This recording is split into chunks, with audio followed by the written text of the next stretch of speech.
Hey there, and welcome to my channel where we make gourmet tasting cakes using a box mix. Today we'll be doing something I've not done on this channel. Instead of making a gourmet tasting cake out of a box mix, we will be making a gourmet tasting pumpkin cheesecake out of a box mix. So stick around while we make something boxed, but better.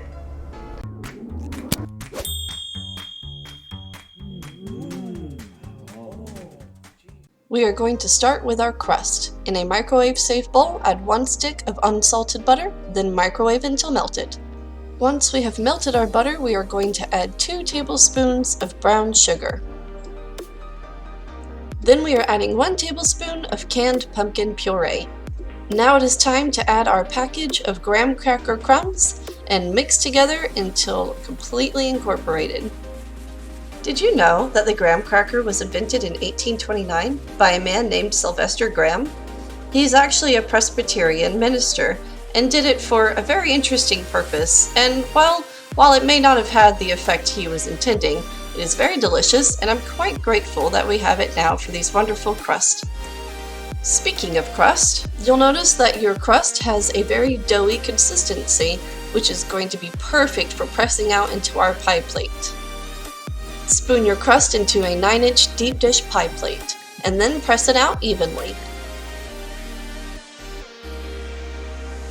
You want it to be a deep dish pie plate because our No Bake Cheesecake filling is going to be thick.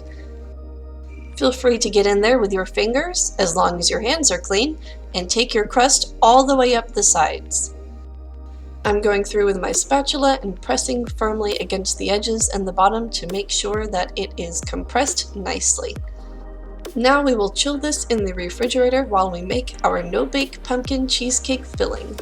Alright, now it is time to make our cheesecake filling. In a large bowl, we are going to want 1 8-ounce bar of room temperature cream cheese. Follow that up by adding 2 teaspoons of pure vanilla extract. Then add a half cup of canned pumpkin puree. Now we are going to mix this up all nice and beautiful until it is smooth and creamy. It should only take about 2 minutes. We don't need it to be perfect because we still have a few more ingredients to add, but it is looking so nice already, and it smells absolutely amazing.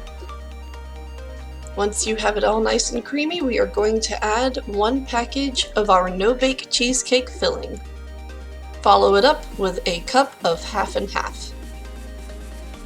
Now it is time to get fancy with some spices. Add 1 teaspoon of cinnamon, a 1/4 teaspoon of nutmeg, and a little pinch of ginger. Remember, this is your cheesecake, so if there's a spice you do like, or a spice you don't like, feel free to add or take away according to personal taste. Give your mixture a slight stir with your hand mixer to keep it all from slinging out of the bowl when you turn it on, and mix for about 2 minutes until it is thick and creamy. Be sure to scrape down the sides of your bowl as needed to ensure an even incorporation of all the ingredients. This smells absolutely amazing and reminds me of all the warm family gatherings during the holidays. Once you are finished, it is time to get your pie crust out of the refrigerator and spoon in your filling. Spoon your delicious cheesecake filling into your pie crust and spread out evenly. Oh, look at all that cheesecake filling. I told you it was going to be thick. But don't worry, it will all fit. Although honestly, what's the worst thing that could happen? We would have some leftover cheesecake filling and then we would have no choice but to sit in the corner of the kitchen and eat it so it wouldn't go to waste, using a Biscoff cookie as a spoon. Yeah, I could think of worse things. Anyways, back to what we are doing. Using a clean hand, go along the edges of your pie crust and scrape off the filling to just give it a nice clean look. Then it is time to let it chill in the refrigerator while we make our white chocolate whipped cream. For our delicious white chocolate whipped cream topping, we are adding 2 tablespoons of white chocolate and then adding 3 tablespoons of heavy cream. Melt this in the microwave in 10-second intervals, stirring every 10 seconds until it is completely melted. Then stir in 1 cup of cold heavy whipping cream. Then add 2 teaspoons of instant vanilla or white chocolate pudding mix. Either one is good. Now we are going to whip this on medium to high speed until it forms stiff peaks. Pro tip, don't move your beaters around very much at the beginning or it will splash out of the bowl even more.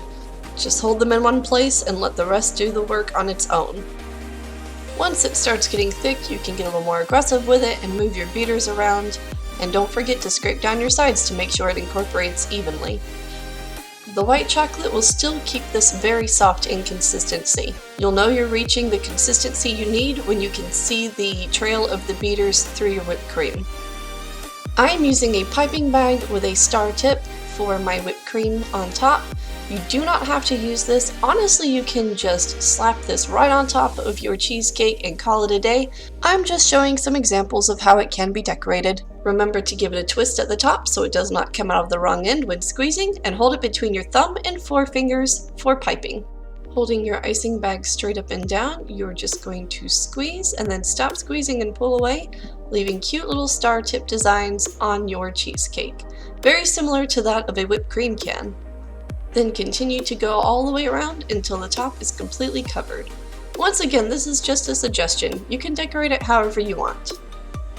Did you know that the ancient Greeks actually made cheesecakes? They weren't made with cream cheese because that wasn't invented until 1872 by a dairyman in New York named William A. Lawrence. Thanks, William. We do appreciate it.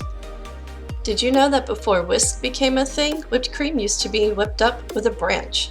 Popularly used were willow branches and rush branches. However, branches weren't nearly as effective as the whisk we have today, and so it would take anywhere from an hour or more just to make. Talk about some commitment, and I thought I was a foodie.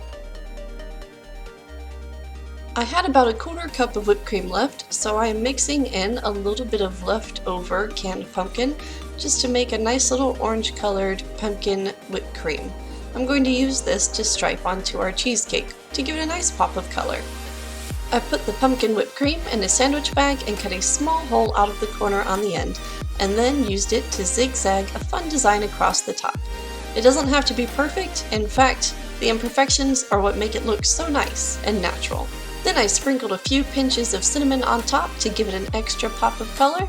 And now it is time to let our cheesecake chill in the refrigerator overnight or for at least 2 hours before serving.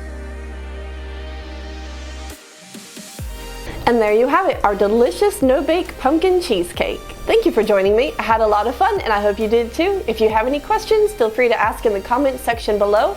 And I will see you next time on Boxed But Better with Jenna. Alright, maybe I should lean it forward. Oh shoot. I almost ruined this entire video. Maybe I shouldn't lean it forward. There we go.